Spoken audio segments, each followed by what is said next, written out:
kind of a minor point here, but I do think it's really funny as a reminder of the sort of people we're dealing with when we do this whole conservative culture war BS. You shouldn't swear in the first minute of a video. Uh, YouTube. Okay, you've probably seen this, right? So John Fetterman recently got admitted into the hospital for a variety of conditions, one of them being too large. And a photo of him has been taken smiling. That's nice. I like his smile. And conservatives are saying that this is a clone.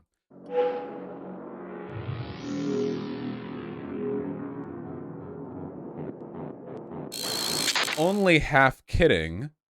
A lot of conservatives are saying that there's a body double switcheroo that has been done, that Fetterman has been killed and replaced with a with a body double, who I will admit in this set of photos does kind of look like the John Fetterman porn adaptation actor. You know what I mean? Like John Fett's her man, and then they wheel out this guy, and he's like 4 inches shorter. I mean, well, he's hung, right?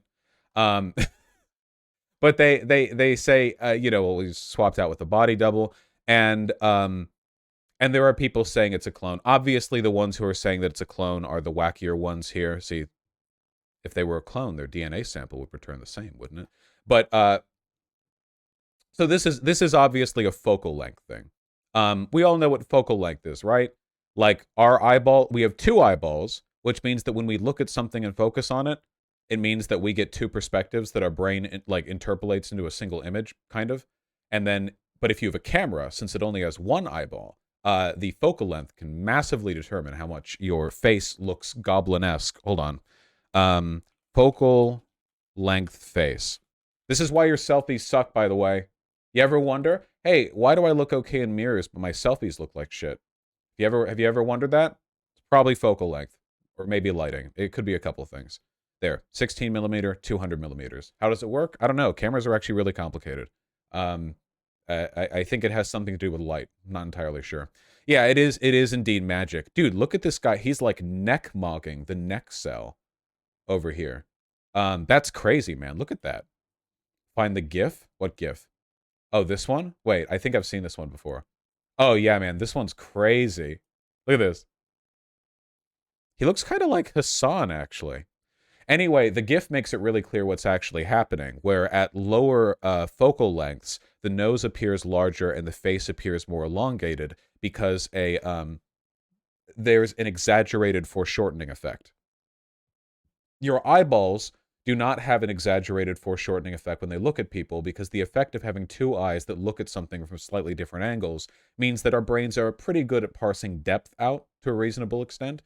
Cameras need some help. You know, I mean, there's autofocus, of course, but, you know, it varies. I like this one, too, because he looks creepy in all of them. It's kind of nice, you know? Look, he's giving you, like, the incel stare in all of them. Never understood the hoodie pulled over baseball cap look, personally. Never really got that.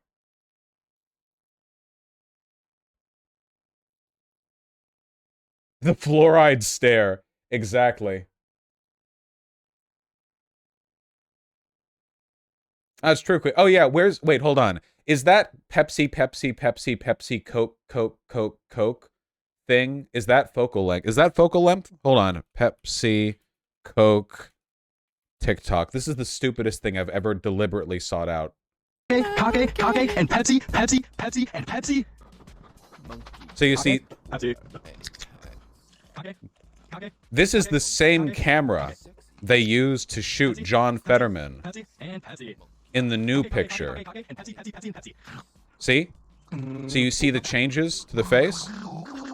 You see? There's a change in the...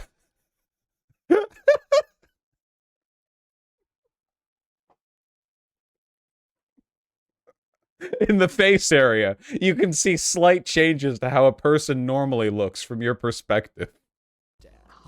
All right, let's go.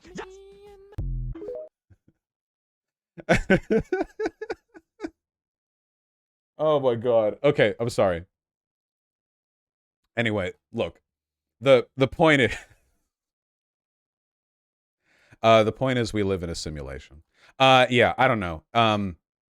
Now of course there are people responding with it, but there actually are a lot of conservatives who are taking this whole like clone and or body double route.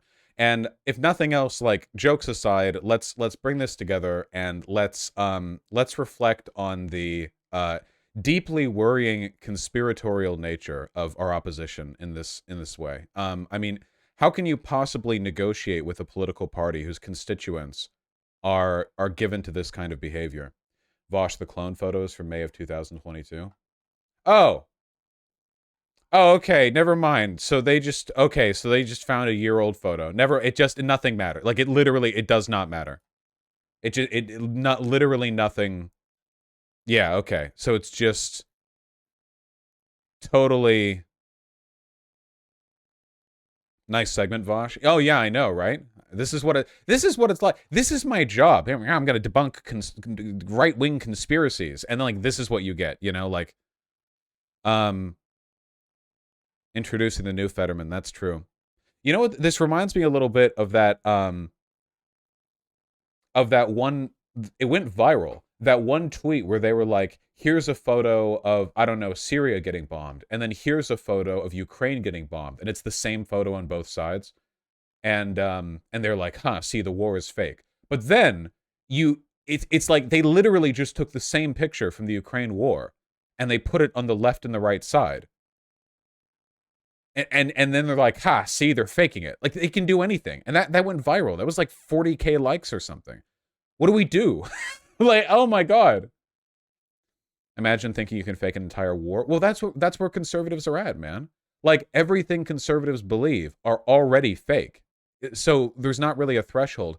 What's that? I mean, literally, like Goebbels and Hitler believe this. You know, once you get people believing lies day to day, you can convince them of basically anything, you know? Yeah, as time has gone on, this is one of the reasons why I'm so non-conspiratorial by default. Because once you get class conscious, I mean, once you start, like, taking the Marxism pill, you realize most of the conspiracies that ended up being true aren't really surprising. They're pretty logical extensions of power structures that we can observe and aren't even hidden. There aren't secret groups of people planning stuff. It's just like, yeah, corporations want to make more money, so they like hide evidence that indicates their stuff is dangerous, or they like buy off politicians. It's called lobbying. It's legal. No one's hiding that. It's not really a conspiracy. The most you could say is conspiratorial is like sometimes this information isn't entirely made public, but not all information is. Like corporate boardroom decisions aren't all made public.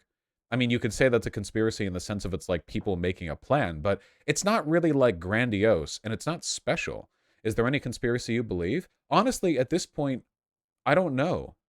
I don't. If you take a look at the 9/11 stuff, for example, it seems like really clear that a lot of what happened came down to interdepartmental incompetence with America's intelligence agencies and a kind of like bombastic, not bombastic, I guess like a cavalier disregard for the consequences of their foreign policy from the Bush administration.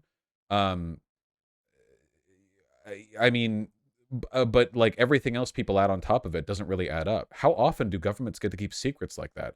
Our political leaders can't hide anything right now. Donald Trump is currently like staring down the barrel of a grand jury indictment because he failed to appropriately cover up less than $200,000 to pay off a sex worker, or not a sex worker, sorry, well, actually, yes, a sex worker, just not a prostitute, a porn star. Like, you're telling me these people are hiding shit? What about the Pentagon? The closest thing that you can do to I think legitimate conspiracism is to say like the Pentagon is hiding stuff, because every time they try to audit the Pentagon can't even account for half of the money they've received or whatever.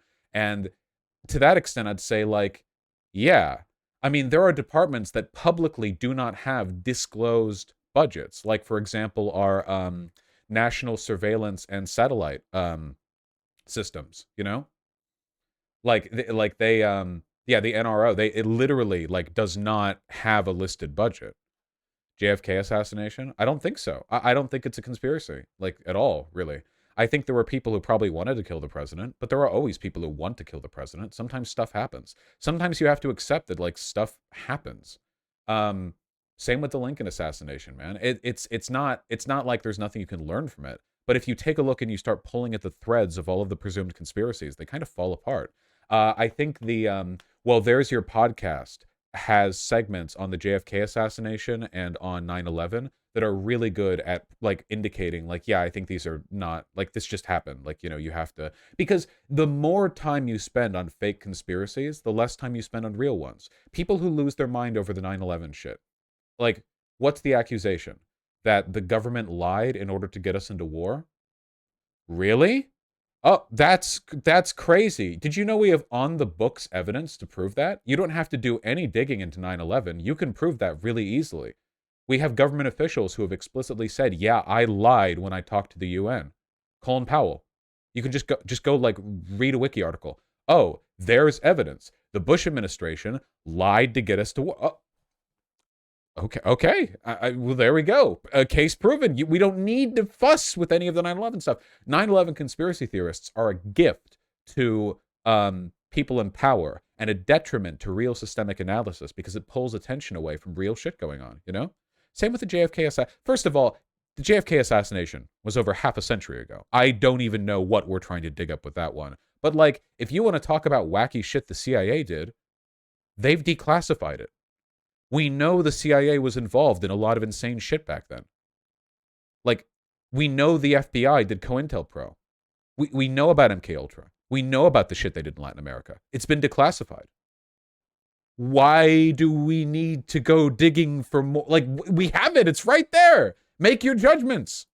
What do you think about Epstein didn't kill himself? Okay, I don't think Epstein killed himself. There we go. There's the one thing I absolutely refuse to believe. I do not believe he killed himself. Or like, maybe he's mechanically the one who took his own life, but I don't think he did so without any like involvement from other parties. Okay, there we go. We found the one. Is that a conspiracy? That I don't know. Whatever. It's a conspiracy. It is. What about MLK? I don't actually know that much about the MLK assassination. I know it lost in criminal court, but they got a settlement in civil because there's a different burden of proof in between criminal and civil court. In criminal court, a conviction is beyond a reasonable doubt, and in civil court, it's like a 50-50 or 51-49. No, it's like what's the standard for civil court? What is it called? More likely than not? Preponderance of evidence? Yeah, okay. Yeah. Preponderance of evidence. That's right. Yeah. But I haven't looked into it. You know, maybe that's a future research stream. To be fair, isn't the only reason we know about MKUltra because files on it were accidentally not destroyed or something? I'm not entirely sure. I just there is an infinite amount of information out there, and we have to be careful in what we choose to focus on because we're not doing it for no reason. We're not just like neutral collectors of info. We're not Brainiac, okay? We're making judgments about the info. We're using it to prove a point, to build a case. And I think as long as we're doing that, we need to focus on the stuff that matters, that can be proven, and that you can derive real conclusions from. And it's not always easy to do that, but I think it's always worth doing that. You know, I always think that's the better approach. The fact that we know about these conspiracies and are able to comment on them is a privilege of our democracy. Yes, that is true. Like, if you want, like, another thing, for example, take a look at China, okay? No matter what happened at the Wuhan lab, China 100% had a talk with all those researchers, okay? 0% chance the totalitarian CCP, which blocks their people from the real internet, did not have a talk with them. Whereas over here in the United States, like, people are constantly leaking shit, you know? It's democracies are more transparent. Not perfectly so, but more so. Yeah, Tiananmen Square. Yeah. To what extent did the CIA smuggle crack? I don't actually know that much about it. I mean, I've heard from lefties that it happened, but I don't know much in the way of details. Okay, that's enough. That was kind of a wacky segment. Here's a rejoinder. Okay, here's a little bookmark. Ooh, look at how mischievous he is. Look at him down there.